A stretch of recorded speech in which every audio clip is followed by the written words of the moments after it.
In this tutorial, you will master the process of transforming raw metric data into a Grafana dashboard with insightful visualizations. I will provide you with a pre-configured environment so that we can focus entirely on building each dashboard panel step by step. This tutorial is divided into many chapters. In chapter 1, we're going to start by discussing the two methodologies that will guide the creation of our dashboard, which are the read and use methodologies. The read methodology focuses on metrics that affect user experience. The use methodology focuses on system-level metrics. And so by creating a dashboard that combines the read and use methodologies, we can ensure comprehensive monitoring of both user experience and system performance. Okay? And now before starting, make sure you have the same environment as me by following this video. This video is going to give you a working environment with Prometheus scraping metrics from a Python web application and Grafana connected to Prometheus, ready for us to create our dashboard. So make sure to watch this video, set up your environment, and then come back. All right, let's begin. If you followed the tutorial correctly, then you should have one Python web application that is exposing metrics at a particular endpoint. You should have an instance of Prometheus that is constantly scraping the data at this endpoint and saving the metric data into its Prometheus database. We can confirm that all of this data is being saved into Prometheus by grabbing one of the metrics and trying to query for it through the Prometheus UI. The Prometheus database gives us back results confirming that all this data is indeed being saved into Prometheus. And based on your setup, you should also have a Grafana instance that is connected to the Prometheus data source and is therefore able to query the same metric data and be able to monitor the performance of our application. Okay, because all the PromQL queries we're going to make in the Prometheus UI, we need to be able to make in our instance of Grafana, because these PromQL queries are going to be used to construct the panels in our dashboard. The dashboard we're going to create is going to be called Web Application Monitoring Dashboard. The reason I'm calling it this is because it's going to show you the best practices needed to monitor any type of web app, whether that's a Spring Boot app, a Flask app, a Node app. We're going to use the read and use methodologies to extract the most valuable insights from our metrics and be able to really get a clear sense of what's happening with our app. All right, so before we get ahead of ourselves, one metric that is common to any type of application is when the application, excuse me, when the application started up, okay? In this case, the metric that our Fast API Python app is exposing is called process start time seconds. And what this basically expresses, it is the specific point in time, the specific point in history when our application was started up, expressed as a timestamp in seconds. So what I can do is, first of all, ensure that this is being saved into Prometheus. It indeed is, but Prometheus shows us an instant vector of two values, one for the Fast API app, one for the Prometheus job itself. I'm only interested in the Fast API app, so I'll apply a label filter, okay? And now, by the way, these PromQL queries I'm writing, I'm going to be using those same queries to construct the panels in my Grafana dashboard. So if you need a refresher on PromQL, make sure to check out the PromQL tutorial first before continuing with this video. If you're already familiar with PromQL, great. Let's go ahead and finish up this query. So what I can do here is take the current time now, expressed as a timestamp in seconds, and subtract the time at which this application was started up. And what that's ultimately going to give me is how long the application has been up for. In this case, 1300 seconds, which makes sense because I've had the application up for quite a while. And so now I can use this query to display that same value inside of Grafana. So I can go ahead and create, excuse me, gonna grab some more water. Where was I? Yeah, I'm gonna use this query to display that same value inside of Grafana. So the panel I'm going to create is a stat. Stats are very effective for for displaying single values that serve as quick indicators. So this one is going to quickly indicate the process uptime using the following query. So here you see 3 tabs: explain, builder, beta, and code. Make sure you have code selected so that you can paste in your PromQL query. And we see that our app has been up for 1300 seconds. Yours is probably going to be different. Okay. And we see that the value is displayed in red because by default, there's a threshold that's been applied whereby if the calculated value is bigger than 80, it's supposed to turn red. So if I made this like 1600, it would turn into the base color. It doesn't really make sense to have a threshold for process uptime because the longer your process is up for, the better that is, right? So we can keep that as a single green color. You can remove the graph showing behind the value. We don't really need that. And the background, we'll just give it a background of green. And now this value is in seconds, right? We have a timestamp representing the current time in seconds minus a timestamp in the past that's expressed in seconds. The result of that is going to be a value in seconds. So you want to make sure that you tell Grafana the unit. Why? I'll tell you in just a second. In just a second, no pun intended. By telling Grafana that this is a value in seconds, it knows that expressing a value of 1000 seconds isn't very practical. So it knows to convert it to minutes, okay? And if you have too many minutes, Grafana is going to know to convert that to hours, all right? So we can go ahead and apply that, and we have a panel that shows us the process uptime. Very, very cool stuff. I'm going to make this a little bit smaller to make room for the other quick indicators that we're going to add. All right, that's good enough.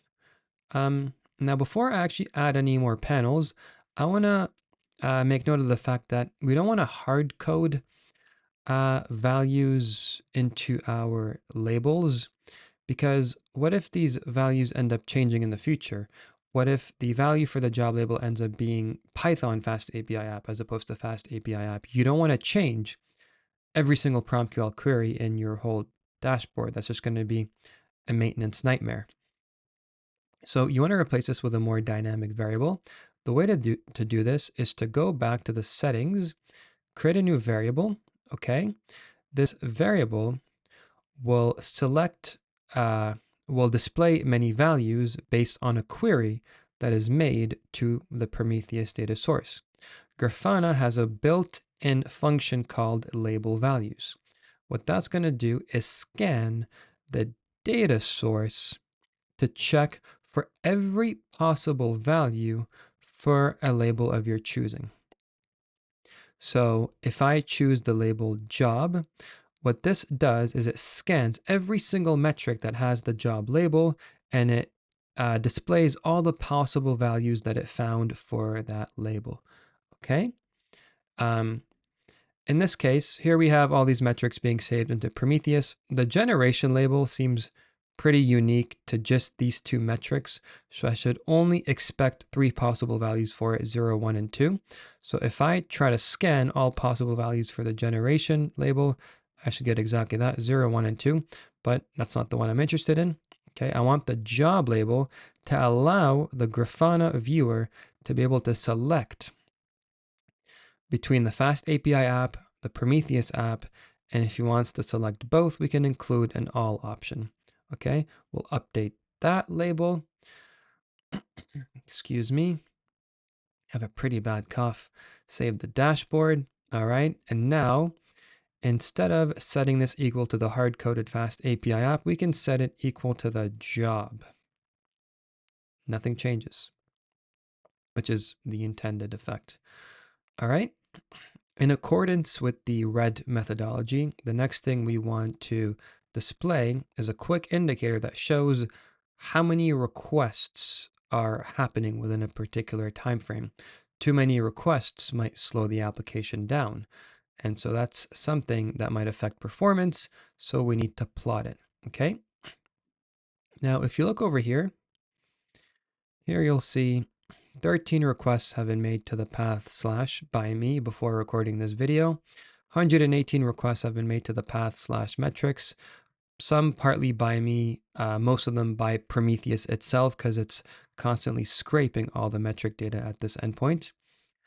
What I want to do is I need fresh data in the past 5 minutes. So let me go ahead, excuse me, is make 3 requests at the root path. Maybe let's say 1, 2, 3, why not? We'll say 4. Now you can see it's been updated to 18. And now I can grab this metric, query it over here. I get an instant vector with 2 values, one that shows 18 requests for the path / 120 for the path / metrics.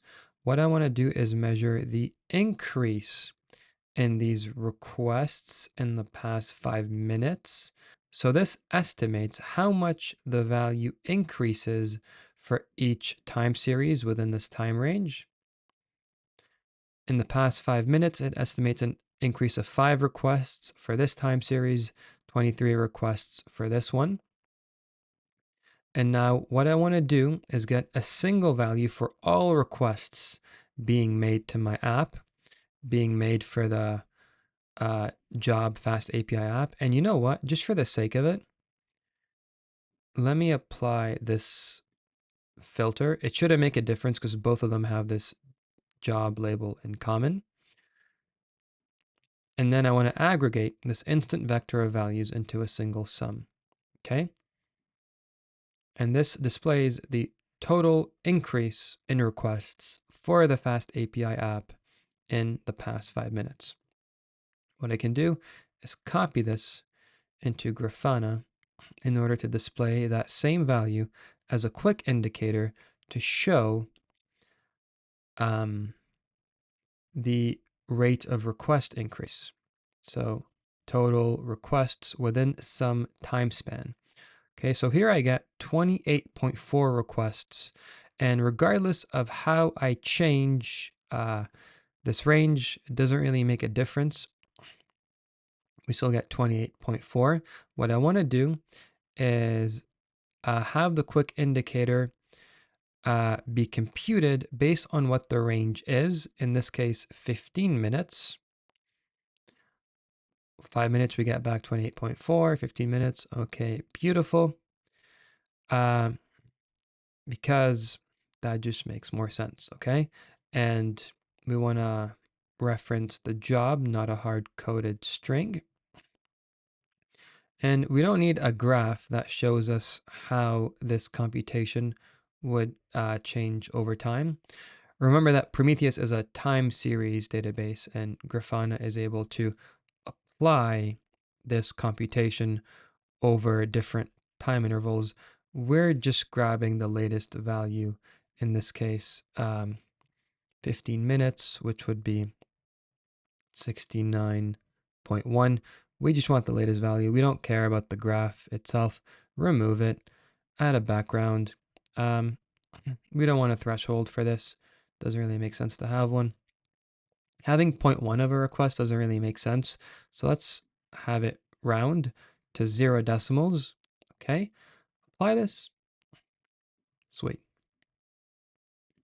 All right, now the next quick indicator that I want to display is the error rate in accordance with red RE.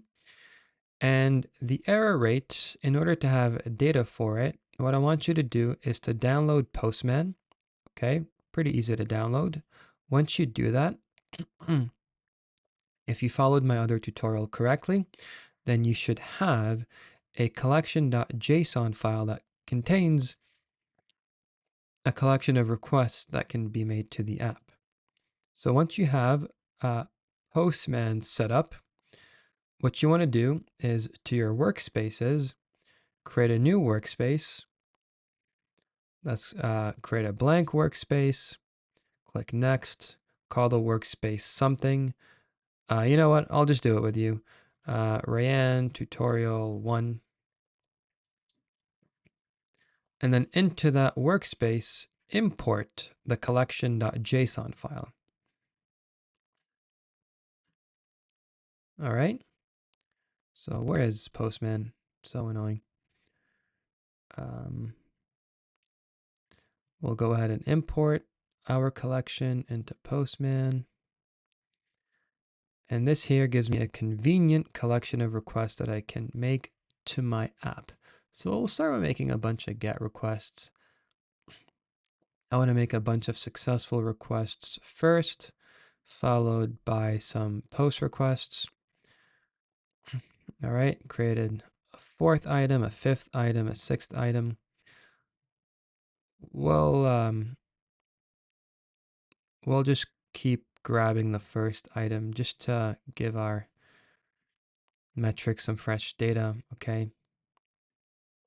And now what I want to do is I'm going to delete the first item, okay?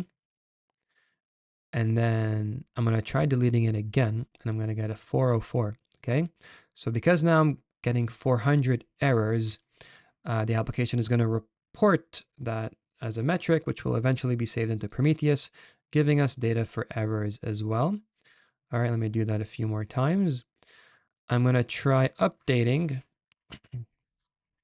an item that doesn't exist. That should give me some 400 errors as well. So I'm just simulating a bunch of errors in order to get some data. Nothing special. All right, and now, given that we now have the data, we're ready to make the queries. Okay, so I'll go ahead to my metrics. We'll see that now the application is reporting many requests. Some are unsuccessful with a failed status, showing me how many of them failed at which path and how many of them succeeded at whatever path, okay? So I can go ahead and just run increase in HTTP request total over the past 15 minutes. And I want to filter the results to just show me, for now, the increase in requests for anything that has a status that starts with 4. Not exactly equals 404, has a status that starts with 4. And the way to do that, as you learned in my PromQL tutorial, is to use regex matching. So I'm going to filter by setting a status equal to a regex pattern, where it starts with the literal number 4, and what comes after could be anything else. This is to also account for errors that could be 401, 403, 499, whatever, okay? And in this case, it should essentially grab all the 400 errors. In this case, we just have 404 errors. And this gives us an instant vector of 2 values, which we want to sum into a single value. Okay? So now we have the total increase of 400 errors in the past 15 minutes, and we can divide that by the total increase in all the requests, regardless of whether they succeeded or failed. And that should give us a percentage. And the amount of failed requests versus successful requests, which in this case is 6%. My recording shut down out of nowhere, so I'm re-executing this 5 minutes later. It's now at 7%. Okay, whatever. So 7% of requests are erroneous. Now, what I want to also factor in for is server-side errors. So any 400 error is a client-side error where it's the client who made the mistake. In this case, trying to update an item that doesn't exist. A server-side error is one where the error happens on the server and it's represented by 500 status codes.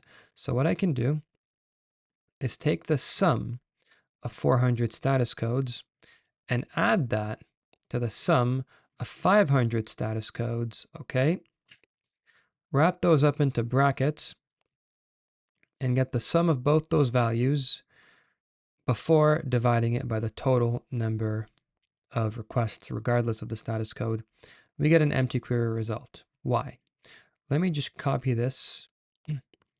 Let me just copy this somewhere safe. We'll come back to it.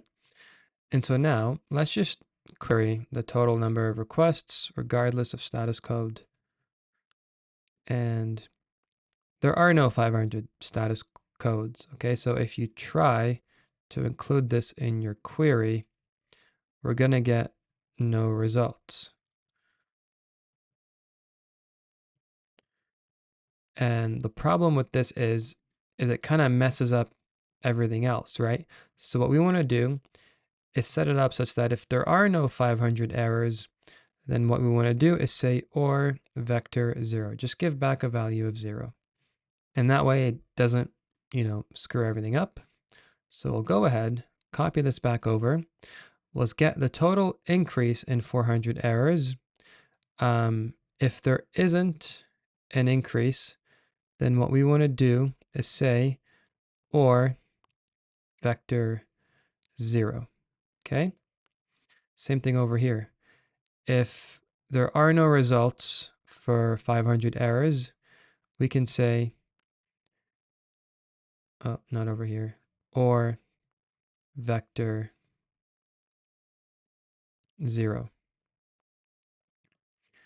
And then in this case, this is going to be 0. This is going to have a value, so this won't really affect anything. We're still dividing the total increase in requests that experienced errors divided by the total increase in requests in general. And now we get 0 because the 15-minute time window now isn't enough because I was actually gone for quite a while. Let's make this 20 minutes. Beautiful. 5% errors in the past 20 minutes. Let me go ahead and redefine this query over here in order to display it as a stat in Grafana. All right, but instead of 20 minutes, we want to specify a dynamic range.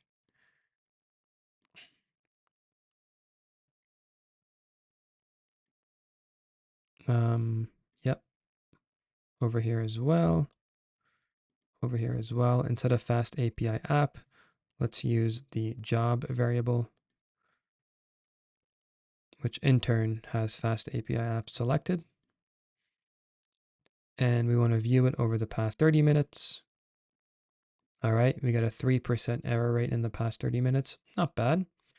For the threshold, we'll say anything above 0.1, 10% errors, that's when we want to sound the alarms and paint this red. Otherwise, we'll keep it at base. And we want to specify a unit. So this is actually a percentage between 0 and 1. If we specify it as such percent, it'll convert it to a percentage, okay? And, or it will display it as a percentage, okay? And graph mode, none, background, green. Let's call this error rate. And now we just put the E in red. Excuse me, guys. This cough is so bad. All right, and now the next thing we want to plot is the duration of each request, how long each request is taking on average. The way to do that is to get the rate at which the duration of requests is increasing over time, divide that by the rate at which the total number of requests is increasing over time, and what that will give you is the average duration that each request takes. The reason why is in the explanation I'm going to put right here. Please make sure to read through it.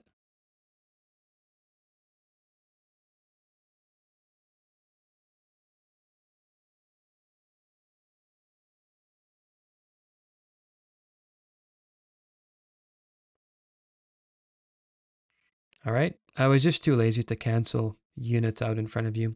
But anyways, if you recall from the PromQL tutorial, every histogram of request durations is followed by the total number of requests that were made on that path, followed by how long all of these requests took, the duration of those requests. So if we take the rate of this divided by the rate of that, we get the average duration that each request took on the path slash metrics that each request took on the path slash. And if we aggregate all of that in general, we get the average duration of each request for our fast API app. So let's go ahead and grab the duration. We're going to get the rate over the past, let's say 30 minutes. This gives us an instant vector of rates for all of the path slash items, slash metrics, etc. We want to aggregate that into a single rate. So we'll do a sum. So this essentially gives us the total duration rate. And if we divide the total request rate, what that should give us is the duration per request. On average, each request takes 17 milliseconds, okay? So we can go ahead and convert this PromQL query into an insightful visualization. I'm going to go ahead and create another stat, which will quickly indicate the average request duration, okay? Go to code, copy your PromQL query. Here, what I want to do is say for an average request duration that is bigger than 0.1 seconds. I think 0.1 seconds is a long time if that's how long all your requests are taking to process. So we'll put that as the threshold. The unit here is seconds, 17.4 milliseconds. Thank you, Grafana, for converting that. No background. We'll put a background, no graph. All right, here we have the average duration that each request takes. Make that a bit smaller. Let's expand these a little bit.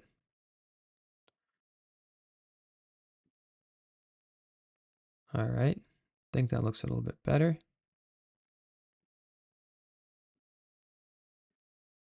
Now the final quick indicator that I want to, let's make this smaller for the next one.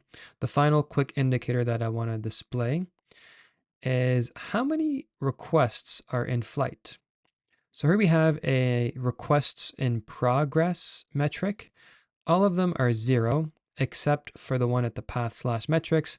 That's because Prometheus is always making a request to our slash metrics endpoint. So this is always going to be 1. But let's go ahead and view this over here, making sure that all these metrics are being saved in Prometheus. Indeed, they are. Now, if I sum all the requests that belong to the Fast API app, what I'm going to do, all the requests in progress, what I'm going to get is that there's one request in progress for this app. But this might be a bit misleading because it might lead me to think that one of the requests that a client is trying to make is in progress and is not happening, but that's just Prometheus trying to scrape this endpoint, right? So what I can do is restore this query to not include the path slash metric. So path is not equal to slash metrics. So exclude the time series from our result, taking the sum of that. And there are 0 requests in progress. Beautiful. That's exactly what we want to show. Everything has been processed healthily. There's nothing for us to worry about. Add a new panel. It's going to be a stat panel. Okay. We'll display this value very quickly. 0 requests in progress. We're going to call this requests in progress. That's the R in red. All right. We'll do the usual. Excuse me. No graph. No background. We'll say if there are more than 10 requests in progress, then we want to sound the alarms. And no need to put a range for that one, I don't think. That's it. Let's just make this a little bit smaller so that it fits on top.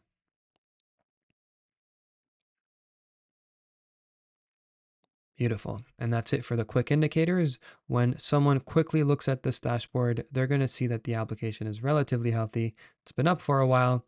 Not that many requests have been made. The error rate is relatively low. Each request is taking on average 17 milliseconds to process. No requests in progress. Everything is good. But now we need some panels that will allow us to gain a deeper understanding of what's going on, and we'll do that right now. So let's go ahead and create some rows. Oh, what am I doing? Create a new row. The first row I'm going to call requests. And the second row I'm going to call errors. I'll fix this up in just a second. The third row I'm going to call duration.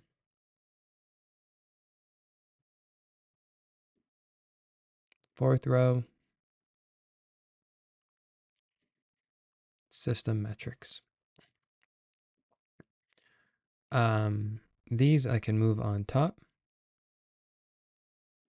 They won't belong to any particular row. Requests is going to go on top. So you want to collapse the row if you want to move it.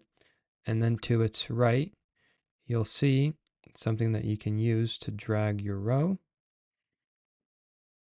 Drag your errors second, not first. Drag duration third. All right. So for the requests row, starting with API throughput, what you want to measure is the requests per second for every single path. Okay, so we can go ahead and reflood our application with a bunch of requests. So I'll send a bunch of requests for the root path, maybe like 6 or 7 requests. We'll create some more items. Keeps creating more items. Cool. All of them seem to have an item ID of 6. Why not? We'll retrieve. Item not found. Oh. Remember, the item had an ID of 6, so we'll use that. Okay. We'll keep sending requests there.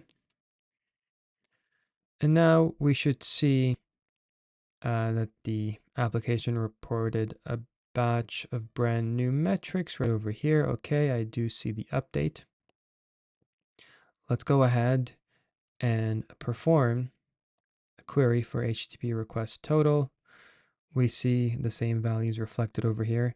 And now what I want to do actually is measure the rate of requests for the job Fast API app over the past 5 minutes. So rate, what it is it measures the amount of requests per second, essentially the API throughput. So 0.02 requests per second were made on the path slash 0.018 requests per second were made on the path slash item slash 6, a GET request. 0.05 requests per second were made on the path slash items for the method post, so on and so forth. This is nothing new. We covered rate in a lot of detail in the PromQL tutorial. But let's go ahead and use this query to construct a new panel. So this panel is going to be called API Throughput. And that's pretty much it. It's going to be a time series panel. Choose code, paste in the query from before, and let's have it fill. All right, so this shows us that there have been 0.067 requests per second for the path slash metrics. Let's view the last 5 minutes. 0.0526 for the post method at slash items, so on and so forth. But now these legends are very verbose. Okay, well, it follows that the options is set to verbose. We don't want to show every single label for each time series. we want to have a custom legend where we specify just the labels we want to show in between two brackets. I'm just going to show the method for each time series followed by the path, excuse me, followed by the status. Actually, no need for the extra spacing.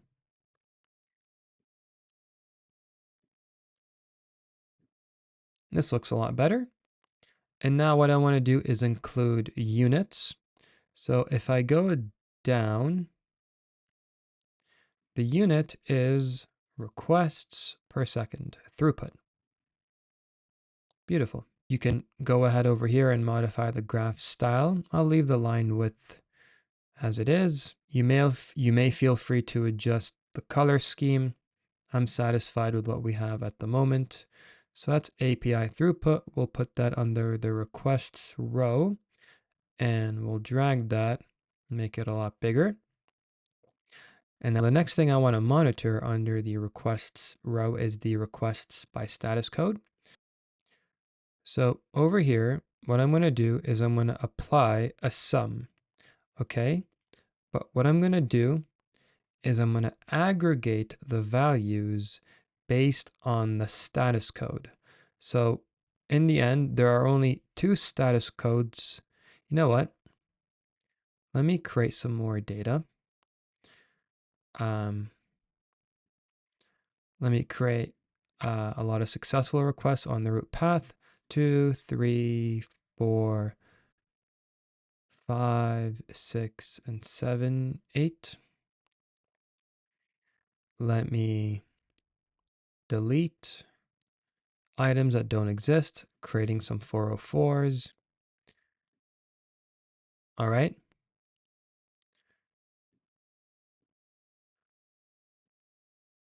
No, that's not what I wanted. Okay, giving Prometheus the chance to pick up the 404s. It did. All right, now what I want to do is aggregate by the status. So essentially what we're going to have is two values aggregated for all time series that have the status 200 and aggregated for all the time series that have the status 404. If there was a larger variation of statuses, we would have seen more values. In this case, we're going to see an instant vector of two values. Okay, and now what we can do is put both of these values in a pie chart that clearly displays how much more of successful requests versus unsuccessful requests there are. All right, so I can go ahead and create a new panel that is a pie chart. Okay, I'm going to call the panel requests by status code, and the pie chart will be based on these two values right over here. And here we actually see that there were many more 200 requests as opposed to 400 requests. And this legend is a bit ugly, so let's customize it to just show the static string status followed by the label itself, status. Beautiful. And now instead of the following pie, let's use a donut instead. So who doesn't like a nice donut? Much better. All right, we'll put that under requests. Let me make it a bit bigger. All right, looking good so far. Actually, what am I doing? This should go under errors. We already have the API throughput showing us the requests per second at every single path per method.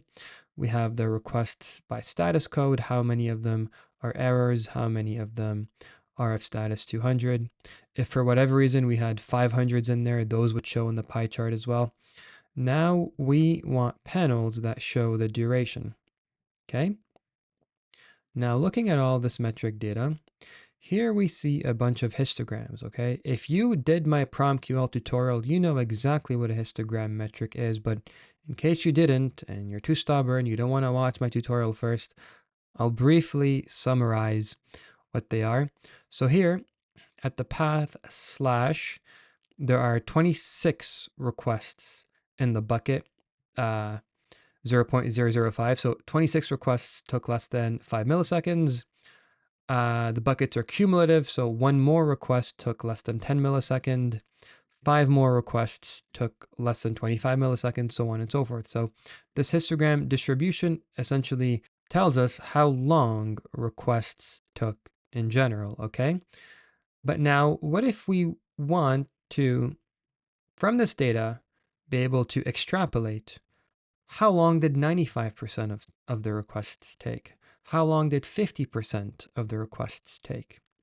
That's where the histogram quantile function comes in, which we covered in much great detail in the PromQL tutorial. So if we go ahead and just paste this into PromQL, without applying any filters, it shows us every single histogram for every possible type of request.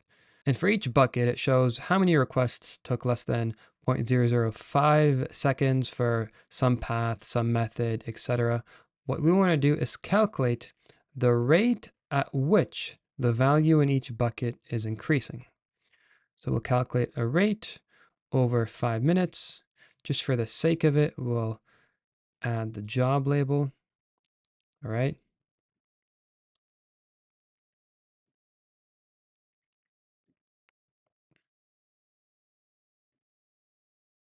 Okay. And this is much clearer. Here we see at the path slash metrics, this bucket gets 0.06 requests per second. This bucket gets 0.02 requests per second, so on and so forth. All right. And now what we can do is perform a sum by less than or equal to label. And so in total, the 10 millisecond bucket gets 0.02 requests per second. The 25 millisecond bucket gets 0.05 requests per second. And now this, what I can do is feed it into my histogram quantile function. How long did 95% of my requests take based on this histogram data that I'm feeding it? 95% of my requests took 0.026 seconds. Let's see how many 50% of my requests took. 0.009 seconds. Now, regardless of whether I use rate, increase, or whatever, it doesn't matter. Even if I remove increase and remove the 5 minutes and just do a sum by LE, it'll work out to be the same value as well. Why is that? Because, as you might have picked up from my last tutorial, histogram quantile works on proportions. So it looks at the proportion, in this case, of rates per second in the 5 millisecond bucket, the 10 millisecond bucket. And based on what those proportions are, it will estimate how long 50% of requests took, 90% of requests took. So it doesn't really matter what function you apply here, whether that's rate, increase, or whatever. Histogram quantile just cares about the proportion of the values per bucket. Okay, so we can go ahead and apply this in our Grafana dashboard. We'll create a new panel. And this panel is going to be called API Latency Percentiles. This is going to have 4 PromQL queries. The first PromQL query is going to measure how long 50% of requests took. For our fast API app, remember to use the variable job. I wonder if we did this before. Anyways, whatever, doesn't matter. We're going to perform this measurement in 5-minute intervals. We can go down here to B. How long did 90% of requests take? go down to C. How long did 95% of requests take? How long did 99% of requests take? Okay, we can give this a legend of P50. Oh, no, this doesn't need to be wrapped in brackets. It's a static value. We can give this a value of P90.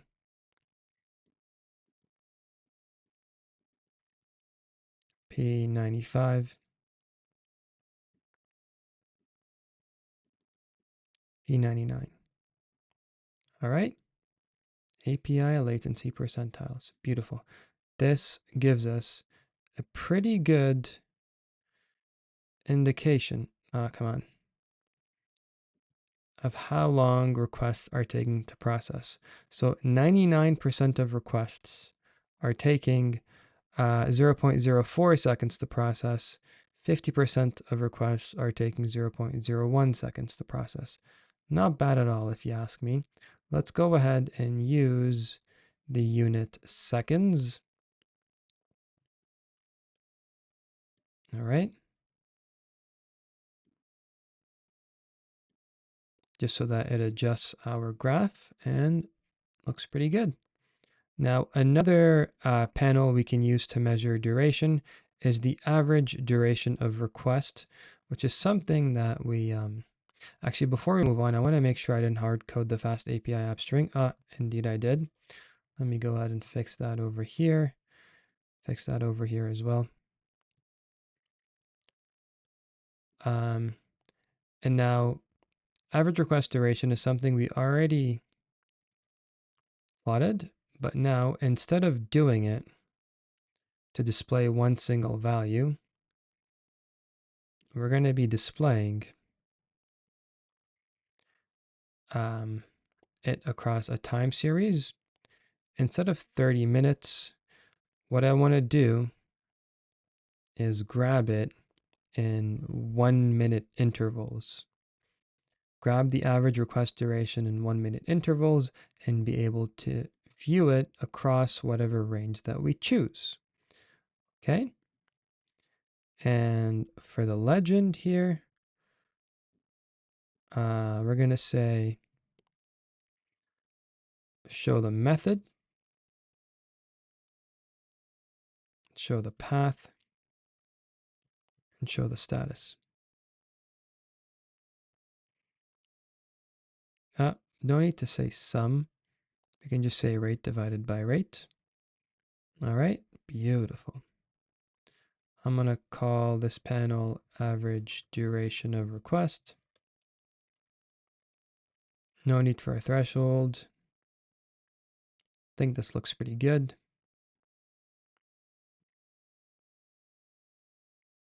Put that down for duration.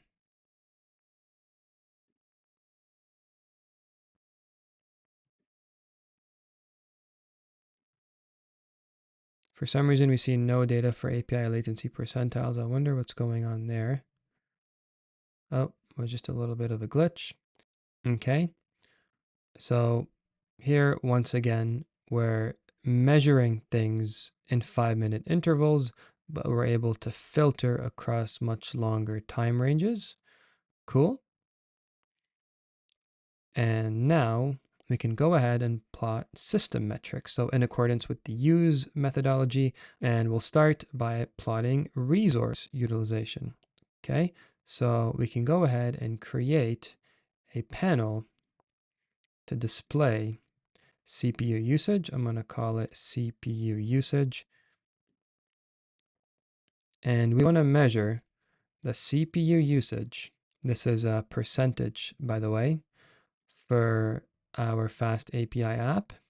So we'll say process CPU usage job is equal to fast API app. We can go ahead and paste this right over here. We don't want to display a time series. We want to display a stat. All right. No need for a graph. We want to not hard code fast API app. We want to put job. And this is a percentage. So we can go ahead and say percent between 0 to 100. All right. And we can drag the CPU usage panel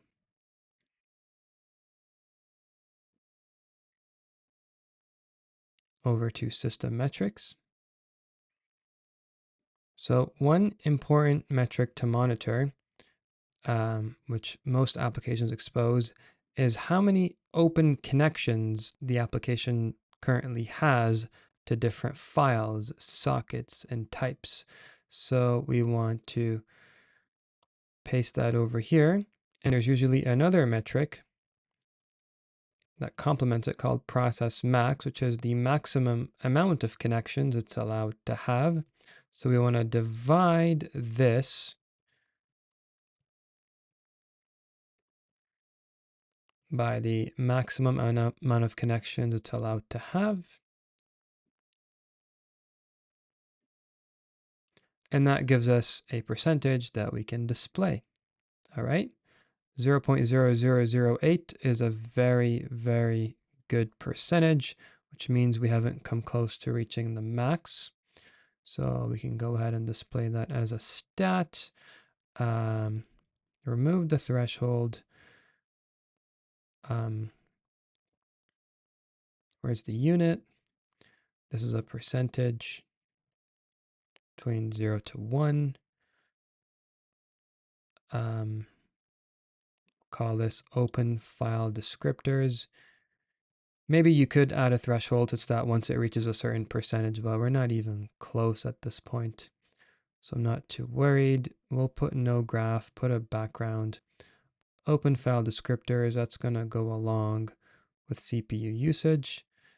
Another piece of resource utilization that we can plot is memory usage. So if you go back to metrics being exposed by the application, almost any app will expose these metrics: process, resident memory bytes. This is the actual physical memory, the actual RAM being used by the process. And we can plot it as follows. Let's go ahead and we'll apply the filter. We just want to view it for the Fast API. This metric also applies to Prometheus as well. It's just how common it is. So we'll go ahead and plot that. Create a new panel. For job. Okay. Add another query. Something else you typically want to plot is the process virtual memory bytes. This is the total amount of virtual memory space that's allocated to the process. So this includes both the RAM and swap space. So we do job is equal to Fast API app. Beautiful. Let's go ahead and put that into our graph so that it can be monitored from a Grafana dashboard. All right, we have that going as well. Something else you want to typically monitor is the memory usage in bytes. All right, that kind of explains itself. So this is the, just for the sake of explaining anyways, it's the total memory that's in use by the process. Overall memory consumption, if you will. All right, we can go ahead, paste that into here as well. Now we're monitoring memory. And what we do is call this panel memory usage. In the legend, excuse me, we'll just call this resident memory. We'll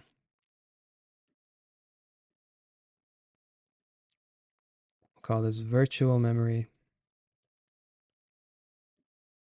This memory usage. Cool. You can grab that. Let's view in the past 15 minutes. Put that here on the right. And now we want to monitor our applications as a garbage collection activity. And we can do this through the metric Python garbage collected object collected total. We can go ahead and plot or just kind of get the values for the job fast API app.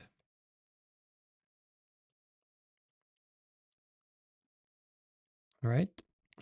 And we want to get the rate at which objects are being collected per second over the last 5 minutes.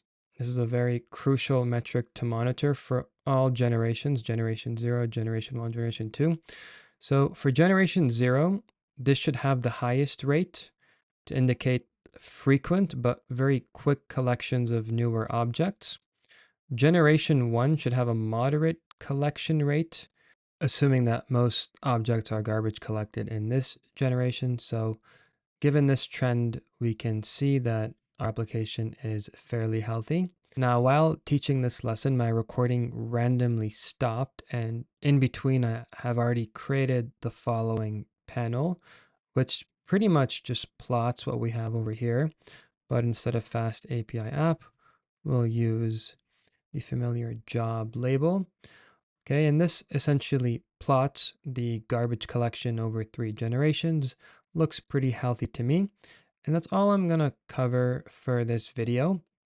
We have a very comprehensive dashboard with quick indicators to quickly tell us how the application is doing, and pretty much the same metrics being plotted here, but across an entire time series. And here we have latency percentiles that tells us how fast 99% of our requests are being processed, how fast 95% of our requests are being processed, so on and so forth. And here we have an average duration of requests plotted.